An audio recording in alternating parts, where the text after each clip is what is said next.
Okay, so this is gonna be a demonstration on how to do the collaging process in Photoshop. So for my example, I'm just gonna use this photo here. This is an older student fair photo that a student did like 2 or 3 years ago. So I'm gonna use this example. So I'm just gonna click and drag this into Photoshop. So you can drag it on here or onto PS and I'm gonna add like the element or thing that's gonna be scary in the photo because I have like the picture of somebody that's already scared. So whether it be rats, spiders, or something, this should be focused on the idea that you originally planned with your fear photos. So for my example here, I'm just going to do the fear of spiders. So I'm just gonna type in spider on Google and I'm just looking for images of spiders. So you want to look for images of spiders, and real important, pay attention to the resolution of the file. So this is 660 by 371. This one's a little bit small though, but you want to find like a decently big image. So like this 1,000 by 1,000 pixels, this is a lot better. So if you look at it from this to here, this picture is a more detailed image of a spider. So usually the higher the number is, the higher the resolution, the more detailed the photograph will be. So you want to aim for like the highest amount of megapixels. So I'm just gonna look around here for an image to use. This is actually a real good spider. It's a little bit small though. Oh, that was a little bit better. You want to just look around though. Just find like a good size for the picture. So I'm gonna use this picture here though. It looks kind of like a fake spider, but this will work out though with what I have in mind. So I'm actually gonna just click and drag this to my folder. So I dragged it onto the desktop here, but you want to just make sure it's in the folder. So it should be in your folder.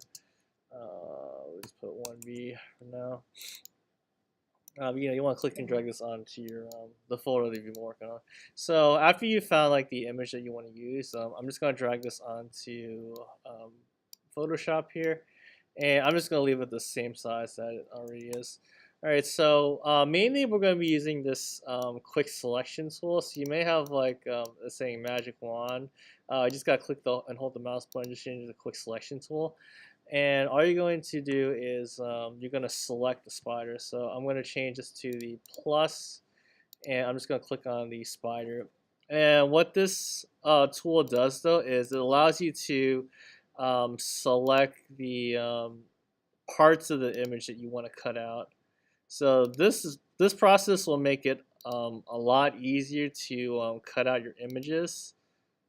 This will save you a lot of time because before I had you guys doing your pre-test assignment, you use the eraser tool. We had to erase the background out, and that would take a lot of time though. But this tool though is going to allow you to just like select the parts that you want to cut out. And the way it works is in Photoshop is it focuses on the color differences, the color contrast. So like this extreme black against this white. It's really easy for Photoshop to cut these images apart because they have like two extreme colors, but the colors are kind of like blending in together. Like if this was like a black spider with like a black background, it was really hard to see the spider. Then it wouldn't cut it out that well. So in some cases you might have to manually erase it, like with the eraser, or it's gonna be like this layer mask tool I'm going to show you in a bit. You can use that to erase the picture, or you can use this quick selection tool if it allows you. Another thing too is if you accidentally select like some of the background here, so I accidentally select this background here, you can actually use the minus here, so the minus brush. I'll make this brush a little bit bigger, and you can select those parts to deselect this. So the plus will select it, and then the minus will deselect. All right, but this looks pretty good though. Might get a little bit over here. Yeah, I mean it's pretty good though. So I'm gonna click on select and mask, and yeah, real important though when you have it click on select and mask is your options are gonna look a little bit different though. The click on view, make sure it's on overlay where it's a pink background. So basically everything that's in pink is gonna be cut out, and then everything that's normal in the picture will be the same. Make sure you click on smart radius. So I'm just gonna check this off, smart radius here. I'm going to select this decontaminate colors because that'll actually clean it up a little bit more. Okay, so smart radius, decontaminate colors. You can actually see that too. Like you see like the The white areas are disappearing. And then output 2 should change to new layer with layer mask. And make sure to click on the remember settings once you finish. Alright, so just make sure those are all set up. And then on this side here too, make sure you're selected on the refine edge brush tool.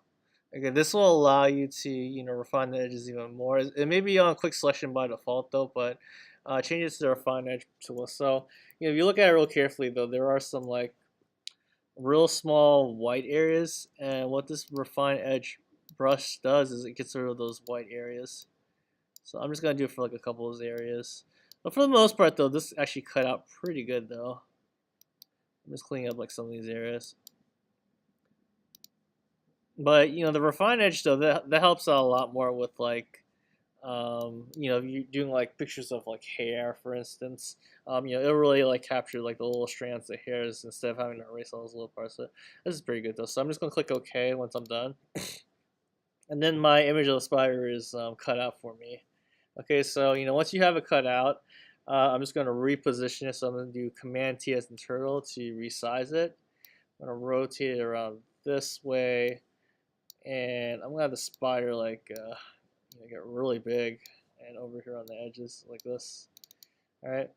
So it looks like it looks like the spider's like on the screen. So one other thing I'm going to do too is I'm going to actually play around with the blurring a little bit. So you go to filter, um, blur, Gachemon blur, and then you can play around with the blurring. Oh, that's actually weird. Okay, so real important when you're playing around with the blurring though, make sure to select on the image and not the layer mask. Okay, so like the if you remember like this layer mask tool that we used before for blurring out your images, it's the same. It works the same way as this picture here. So basically, anything that we color in black, it's gonna erase. All right, so I'm actually gonna do that because I don't want to erase it. So there's areas you need to clean up a little bit more. Like I could probably clean this up a little bit up here, maybe a little bit over there. You can clean it up even more. But most of this is pretty good though. I don't have to clean up too much of it. But the white though, that'll actually bring back the image. So there's actually some parts here that I could bring back a little bit more. And then if you want to bring back more of that white, you can. But again, this is like a tool to use to erase the background of the picture or bring it back.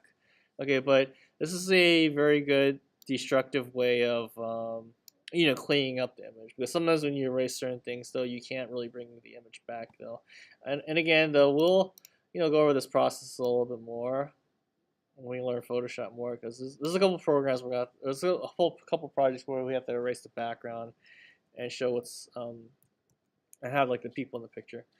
Okay, so I'm just gonna click on the original image here, and if you saw how I did the blurring with this layer mask though, it did look a little bit weird. So you go to click on the image, go to blur, Gachemon blur. This is actually gonna blur it the proper way that you want it. So I'm gonna just blur out the spider a little bit though. I want to like create that effect that it's like in the very front of the camera. I'm playing around with like the depth of field blurring. So I mean, this looks pretty good right here. That's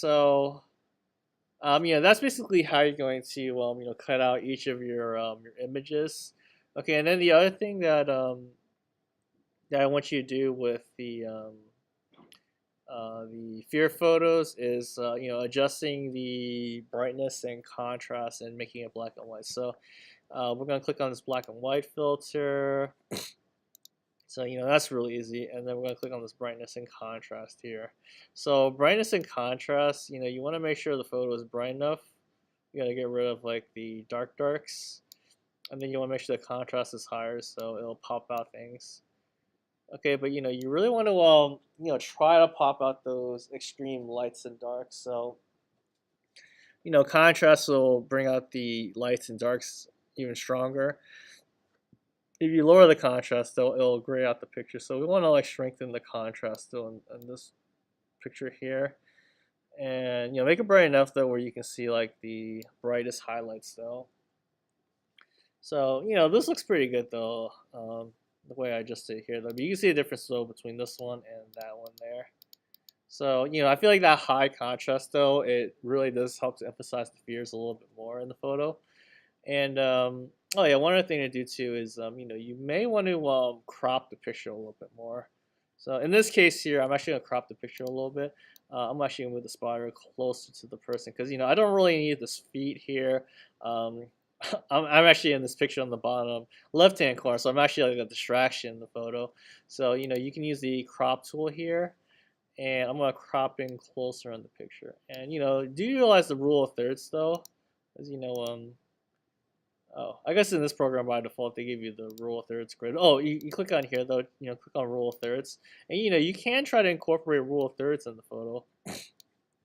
You may have not thought about it before though. Maybe hey, this is actually a perfect photo to do rule of thirds. So I'm gonna zoom in. Um, actually like this composition here. So, this is pretty good though. I have her in the corner, top left hand corner. I have them on the bottom right hand corner. So this is a pretty good example of rule of thirds here.